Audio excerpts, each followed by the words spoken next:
One take way back. It's fall, autumn. So, I mean, the season of fine wine, you could say. Every season is fine wine season as far as I'm concerned. But autumn, you know, has a special place in my heart. And that would be because the types of foods we eat right around now. Thanksgiving, if you're Canadian.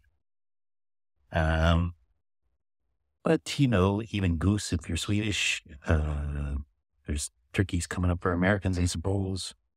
There's a lot of fowl in this part of the world, or in the northern hemisphere anyway. And that means there's a lot of Pinot and Chardonnay. And those are two of my favorite wines. In general, I like the way the foods match up with the wines. It seems like a like a great time of year to be eating and drinking and enjoying life. And as it cools off, it's still really nice out. The light's fading a little bit, but the air is clear. We're not sitting in 35-degree weather, sweltering. So, yeah, all things are good. Some of the highlights. I had a 97, I want to say, yes, 97 L'Église Clinet, not so long ago, maybe less than a month ago. And boy, oh boy, was that singing. That was just right at the top of its game right now. 97 is a interesting Bordeaux vintage. Remember drinking Léoville Las Casses 97 some years ago, because that was a very good 97. But this Église Clinet was something else. It was at least as good as that Las Casses. I think it has even more personality, this one, because it is a Pomerol. So it had a lot of the leafy sort of Sous-Bois feel to it, and very exotic. Prunet, no hint of age, of some bad age of cellar age, where we're kind of like, okay, it's getting tired. It's not tired. This is just that point. It's ready to go. Perfectly matured, Pomerol. Obviously, well made wine. Surprising. And I think if you see that bottle at auction, because 97 tends to get ignored as a vintage, you'll be able to pick it up at a good price, or you can always leave it for me, as I often ask you to do.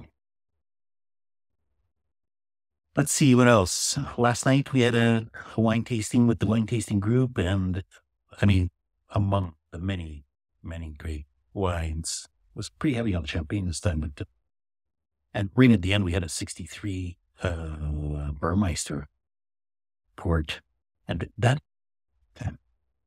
it's lost all of its sort of red fruit. It's just basically running on brown burnt sugar and kind of cola and strawberry. That strawberry sweetness, very long still, and plenty of life in that sense, but not as a typical port. And I was overjoyed with this wine because first of all, because I like old ports the way they present, but also because the 63 Burmeister was, right at the beginning when I was working in hospitality and learning about wines, starting to drink a lot of wine and learn about wine.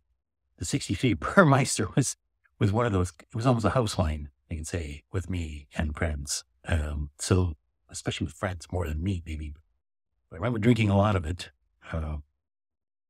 House wine. House port wine.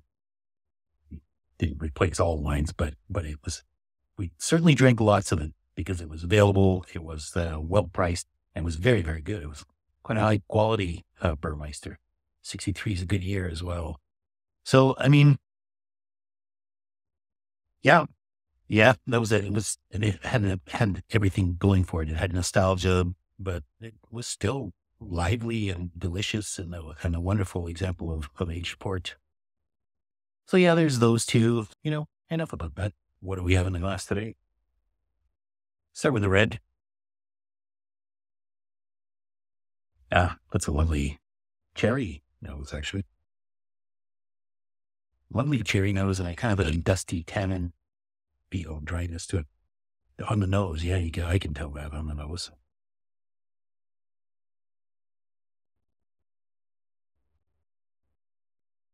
Confirmed in the mouth. And that's a nice bitterness. there's an initial burst of sweet fruit, and then it goes right into a herbal bitterness right away, with some very drying tannins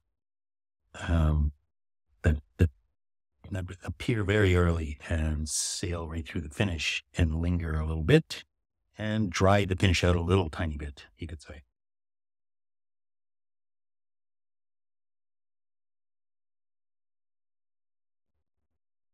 Yeah, yeah.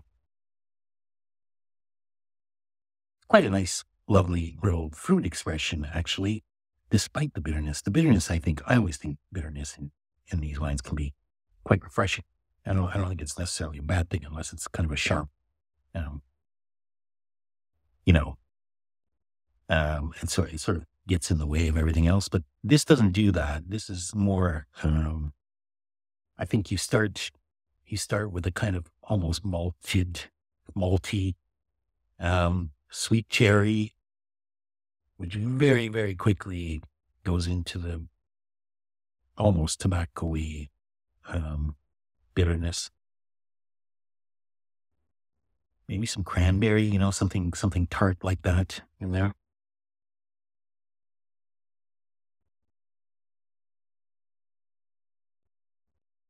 Sort of an average length, really. What what is strikingly missing from this is a sense of minerality, which I think is kind of surprising. You could argue that there's a no, I don't think you could make a tremendous argument for it. For me, it's not super mineral. Almost like a blend of old world and new world in a sense, because it has a kind of an old world structure, flavor profile, but you know, with but missing that sort of um, that striking minerality that I might get from especially from a Burgundy. This is a Pinot Noir from it's the old world. I mean, it's Mosel, Brauneberger, Klostergatan. I'm probably pronouncing that wrong. Excuse my German. Markus Molitor. I had to try it. I mean, they just released these. This is a recent release at System Budget. Came across it. I think the pricing was fairly fair.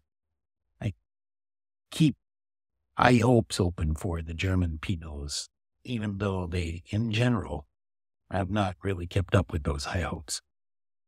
I will say the best run I've had with Pinot was when I was in Berlin and going to the store every day and sort of talking to people, and they would steer me in the right direction and get me into some decent bottles. But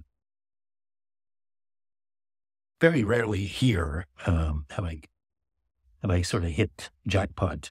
This isn't a jackpot, but this is very nice for its price class, I have to say. I like the accessibility of this because it still has a sort of hint of I'm a serious wine type of presence. I care that you care type of feel.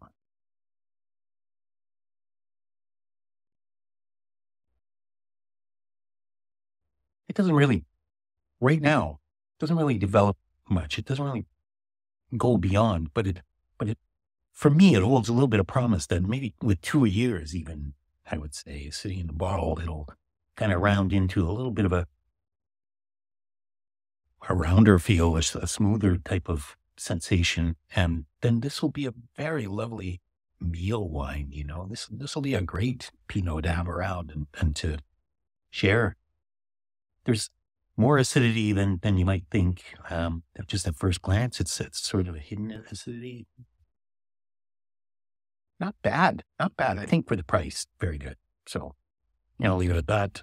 Would I buy it again? Maybe.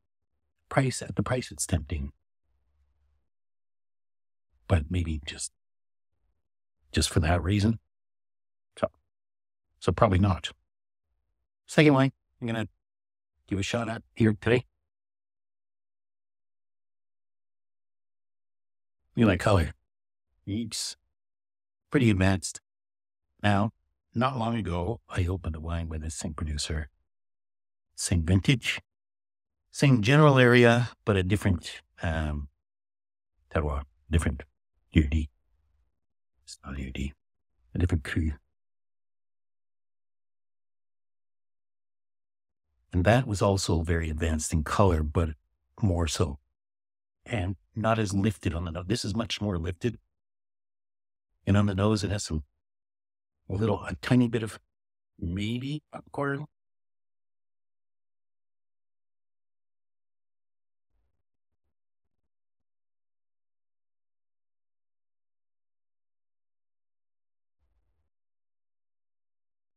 It's not oxidized, but it's advanced. It advanced. It's over. It's past its best, which is a little bit strange because it's not terribly old.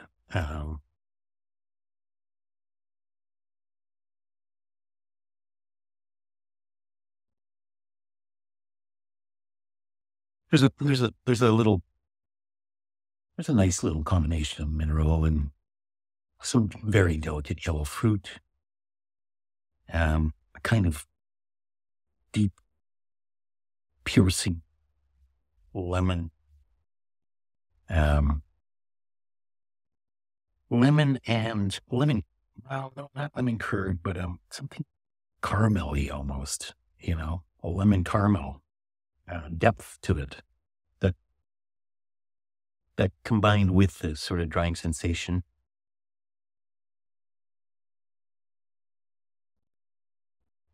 And then those kind of fruity top notes. Maybe doesn't hang together in the grayest possible way. Let's just talk about what it is, and then we can get into a bit of a discussion. This is a Meursault Bouches-Chères, 2008 from Buisson-Charles, Domaine Buisson-Charles. There's a couple things here. Meursault Bouches-Chères is not a thing. I'm kind of surprised that they're allowed to spell it that way. Oh, maybe you're just allowed to. I don't know. But Bouches is, from what I've seen, Clive Coates' book on the map, they spell Bouches as one word, Bouche, with the accent RES. And this is Bouches-Chères, like deer, mouthful, like a deer mouth, or with an alternate spelling, you could argue it's Bouches, expensive mouthful. Would be somewhat accurate as well. But anyway, a funny way to approach the name. Buisson-Charles, I have not had too much exposure to, but when I talk about that wine that I had the other day, the 2008, that was a Meursault Charles, which is a little bit more common and maybe a little bit more well known. And that was way too advanced. It wasn't a pleasant wine, really, to spend a lot of time with. It wasn't really worth doing a video on, as this one wouldn't be normally. But I did want to talk about it because I want to talk about this producer. Are 08s advancing pretty quickly? Because in many other 08s have been absolutely marvelous, just even recently. So I suspect it's this producer who, just as an aside, Clive Coates has sort of said, oh, they do good things here, without really, he didn't give them a star or anything like that. He just kind of noted at the end that they were making some good things here. Bouches apparently we don't see this cru very often. I've never seen it. I've never tried it. And that's kind of why I was attracted to it as well. I wanted to try something from here. I don't think this is probably representative, but maybe it is. And if it is, I question its inclusion as a premier cru.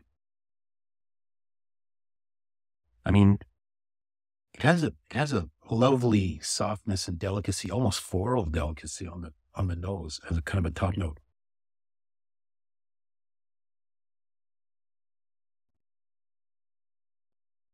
But it dissipates all too quickly There's no drive. There's no energy in this.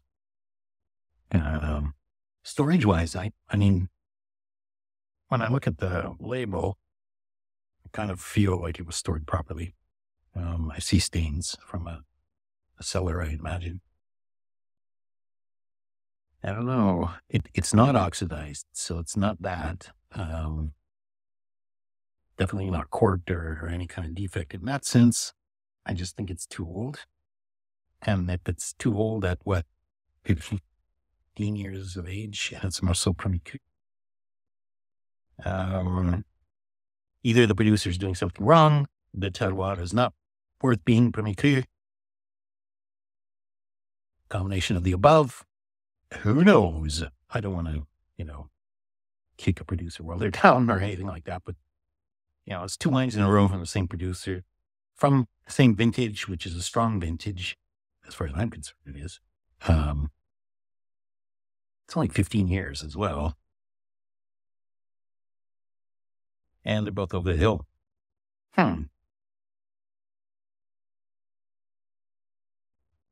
Auction bottles, so you can use that as an excuse, I guess. If, on the perchance, you've had these wines, you've bought these wines and stored them since release and have been drinking them, and they've all been lively and wonderful and top-notch examples, then, drop me a comment and let me know, and maybe I'll keep hunting some of these down. But in the meantime, I think I'm going to take Buisson-Charles off the list of searchables and keep drinking Meursault, but maybe from other people. That's it for this time. We have some more things coming up. Thanks for watching. We'll see you next time. Stay thirsty.